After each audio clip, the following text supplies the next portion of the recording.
السلام علیکم۔ ہم اردو کی ایک بہت ہی مزیدار سی کتاب جلیبیاں، جو کہ بک گروپ والوں کی تشکیل کردہ کتاب ہے، بہت خوبصورت کتاب ہے۔ اس کی کمپلیٹ ویڈیو سیریز آپ کے سامنے لا رہے ہیں، جس میں ہم لیسنس کو پڑھتے ہیں اور اس کی مشق میں بھی اگر کوئی مشکل ہوتی ہے تو بچوں کے لیے اس کے لیے آسانی بچوں کے لیے پیدا کرتے ہیں۔ تو اچھی کتاب ہے، ہمیں بہت پسند آئی، اسی لیے ہم اس کو مکمل طور پہ کور کر رہے ہیں۔ ننھی چڑیا غلام عباس صاحب کی تحریر ہے، اردو کے بہت بڑے افسانہ نگار ہیں،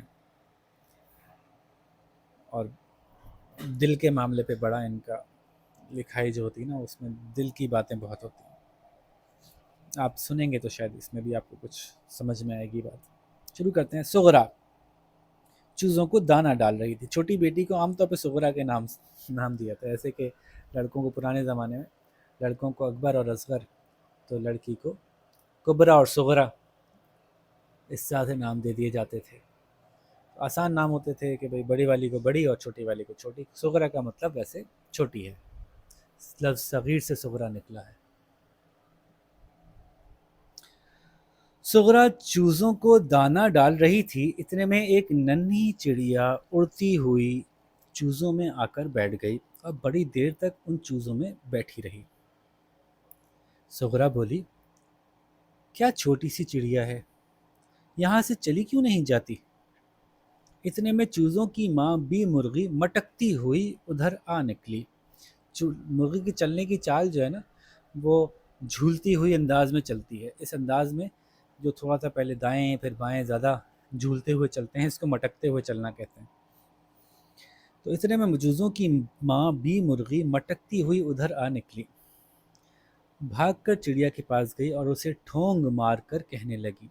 ٹھونگ چونچ، چونچ کو کسی چیز پہ مارنا ٹھونگ مارنا ہوتا ہے۔ جاؤ جی یہاں سے، کیا تیرے بابا کا مکان ہے؟ یہ غریب لوگوں کے یا ان پڑھ لوگوں کے بات کرنے کا انداز تھا، اس زمانے میں ایسے بات کرتے تھے۔ آج تھوڑی سی اور بدتمیزی کرتے ہیں، کیا تیرے باپ کا ہے نا بھائی؟ تو اس کے لیے جو ہے وہ پہلے یوں بات کرتے تھے، کیا تیرے بابا کا مکان ہے، کیا تیرے باپ کا گھر ہے؟ اتنے میں گھر کی بلی نے اسے دور سے بھانپا اور بی مرغی سے کہنے لگی۔ بھانپا یعنی جانچا، دیکھا، اندازہ لگایا کہ کیا میں اس پہ حملہ کر سکتی ہوں۔ اتنے میں گھر کی بلی نے اسے دور سے بھانپا، دور سے ہی اندازہ لگایا اس کے بارے میں، چڑیا کے بارے میں، اور بی مرغی سے کہنے لگی، آپا تم چپکی ہو رہو، چپکی ہو رہو یعنی خاموش رہو۔ آپا تم چپکی ہو رہو، مہمان گھر میں آئے تو اس کی خاطر تواضع کرنی لازم ہے، یعنی اس کا خیال کرنا چاہیے، اس کے سامنے کچھ رکھنا چاہیے، مہمان کو ایسے تھوڑی کہتے ہیں۔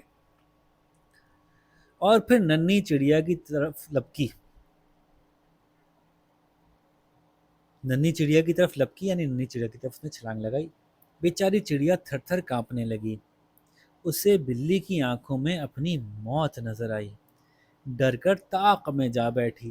طاق کہتے ہیں دیوار کے اندر ایک گول سی درز بنائی جاتی ہے، اس کے اندر بعض اوقات چراغ وغیرہ رکھ دیتے ہیں روشنی کے لیے، ٹھیک ہے۔ دیوار کے اندر ایک نش کہتے ہیں ہمارے، نش انگلش میں، دیوار کے اندر ایک جگہ بنائی جاتی ہے کچھ رکھنے کے لیے۔ تو یہ نیچے سے اڑ کر طاق میں جا بیٹھی۔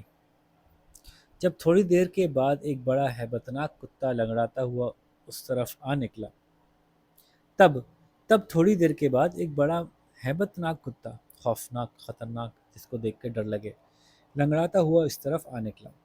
اس کے دائیں طرف کے کان پر خارش نکلی ہوئی تھی، خارش نکلی ہوئی تھی یعنی زخم سا تھا۔ کتوں کے کان پہ جب زخم ہوتا ہے تو اس میں پھر ہلکا ہلکا خون خون دکھ رہا ہوتا ہے آپ کو، تو خارش نکلی ہوئی تھی، زخم تھا، اور کان کے بال جھڑ گئے تھے۔ وہ اپنی لال لال انگارہ سی آنکھیں، انگارہ آگ جیسی، جیسے کوئلہ ہوتا ہے، لال کوئلہ، جب اس کو آپ آگ لگاتے تو لال ہو رہا ہوتا ہے، دہک رہا ہوتا ہے، وہ اپنی لال لال انگارہ سی آنکھوں سے چڑیا کو گھورنے لگا۔ چڑیا دم بخود کا مطلب سانس روکے، بالکل چپ ہو کر، دم بخود ہو کر طاق میں بیٹھی رہی اور دل ہی دل میں کہنے لگی، اللہ میاں مجھے اس مصیبت سے باہر نکال، اور جو نہیں نکالتا تو پھر مجھ پر بجلی ہی گرا دے۔ یہ بھی پرانے زمانے کی عورتوں کی، خاص طور پہ جو ان پڑھ عورتیں ہوتی تھیں، ان کی دعا مانگنے کا اسٹائل تھا، جو بالکل درست نہیں ہے، لیکن انہوں نے اس زمانے کی خواتین کی یہاں پہ عکاسی کی ہے۔ اللہ میاں مجھے اس مصیبت سے باہر نکال، اور جو نہیں نکالتا تو مجھ پر بجلی ہی گرا دے۔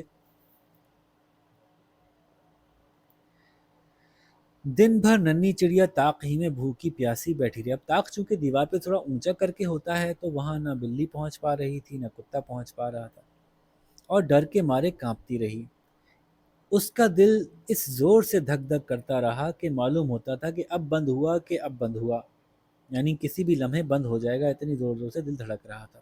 رات ہو گئی، آسمان پر ستارے جھلملانے لگے، لیکن ننھی چڑیا ڈر کے مارے اسی طاق میں بیٹھی رہی۔ صبح سے ننھی چڑیا بھوکی پیاسی طاق میں بیٹھی تھی، اب تو پیاس کے مارے اس کا برا حال ہو رہا تھا۔ پھر کہنے لگی، اے اللہ میاں مجھے پانی کا قطرہ ہی مل جاتا، لیکن اگر میں اس طاق سے باہر نکلی تو بلی مجھے اپنا نوالا ہی کر لے گی، اپنا نوالا کر لے گی یعنی کھا جائے گی۔ چڑیا دبک کر کونے میں بیٹھی رہی اور رات بھر اے اللہ اب میں کیا کروں، اے اللہ میں اب کیا کروں، اے اللہ میں اب کیا کروں، اپنے دل ہی دل میں کہتی رہی اور روتی رہی۔ آخر خدا خدا کر کے رات ختم ہوئی اور دن کا اجالا ہر طرف پھیلنے لگا۔ تھوڑی ہی دیر کے بعد کسان کا لڑکا ادھر آ نکلا۔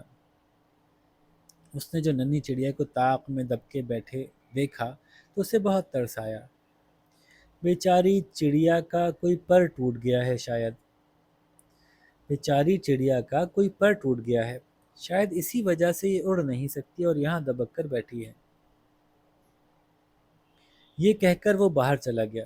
کسان کے لڑکے کے منہ سے پر کا نام سنتے ہی چڑیا کی زبان سے خوشی کے مارے چیخ نکل گئی۔ اسے اپنی بے عقلی پر سخت غصہ آیا۔ وہ پھر سے آسمان کی طرف اڑ گئی اور آن کی آن میں نظروں سے غائب ہو گئی۔ اب یہ کیا ہوا؟ ہوا یہ کہ خوف کے مارے، دہشت کے مارے چڑیا کو یہ یاد ہی نہیں رہا کہ اللہ نے اس کو پر دیے ہیں، وہ بے عقل اپنے پر کو استعمال کرے اور اس مصیبت سے نجات حاصل کرے، اڑ جائے۔ لیکن اتنی خوفزدہ وہ ہو گئی کہ اس کو اڑنا یاد ہی نہیں رہا کہ میں اڑ کے یہاں سے بھاگ سکتی ہوں، بلکہ وہ خوفزدہ ہو کر وہیں کے وہیں دبکی بیٹھی رہی۔ تو جناب یہ کہانی چھوٹی سی چڑیا کی بیوقوفی کے بارے میں غلام عباس صاحب نے ہمیں سنائی۔ تو کبھی کبھی ایسا ہو جاتا ہے ہمارے ساتھ بھی کہ ہم کسی ایسی صورتحال میں ڈر جاتے ہیں، اتنا ڈر جاتے ہیں کہ جو ہم کر سکتے ہیں ہم سے پھر وہ بھی نہیں ہو پاتا۔ سوال جواب اس کے جو ورک بک میں ہیں بہت آسان ہے۔ چڑیا کیوں طاق میں چلی گئی، چڑیا کو کسان کا لڑکا کیا سمجھا، چڑیا کو اپنے آپ پہ غصہ کیوں آیا، سبق میں کن جانوروں کا ذکر ہے، بہت آسان سوال ہیں۔ پھر اس طرح سے ہر سیٹ کو حروف تہجی کی ترتیب سے لکھیے، جیسے بریانی کی نہاری حلیم کلفی، تو اس میں جو پہلے آئے گا وہ آئے گا جو بے سے آ رہا ہے، پھر اسی طرح سے الف بے پے تے کی ترتیب میں جو پہلے آتا ہے وہ لفظ پہلے آ جائے گا۔ تو یہ بہت آسان ایکسرسائز ہے۔ اگلے صفحے پہ انہوں نے دیے گئے اشاروں کی مدد سے مضمون لکھیے چڑیا گھر کی سیر، تو اس میں جو جو باتیں انہوں نے بتائی ہیں ان کو استعمال کیجیے اور ایک مناسب سے مضمون لکھیے، اور خیال رکھیے گا کہ صرف جو لکھ دیا بس ٹکٹ گھر ہوتا ہے، انہوں نے جو دیا ہوا ہے ٹکٹ گھر ہوتا ہے وہاں پہ، تو اس کو ترتیب ایسے دینی ہے جیسے کہ آپ وہاں کہیں جا رہے ہوں۔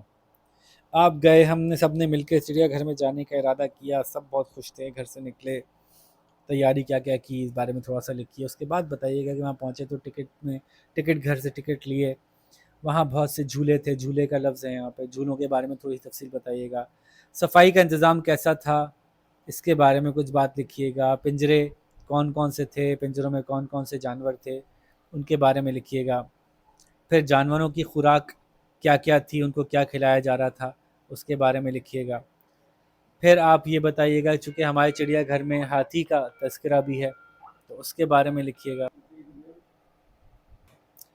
تو جانوروں کا تذکرہ کیا آپ نے کہ جانور کون کون سے آپ کو ملے، اس کے علاوہ اور کیا کیا انہوں نے دیا ہوا ہے میں ذرا دیکھ کے بتاؤں۔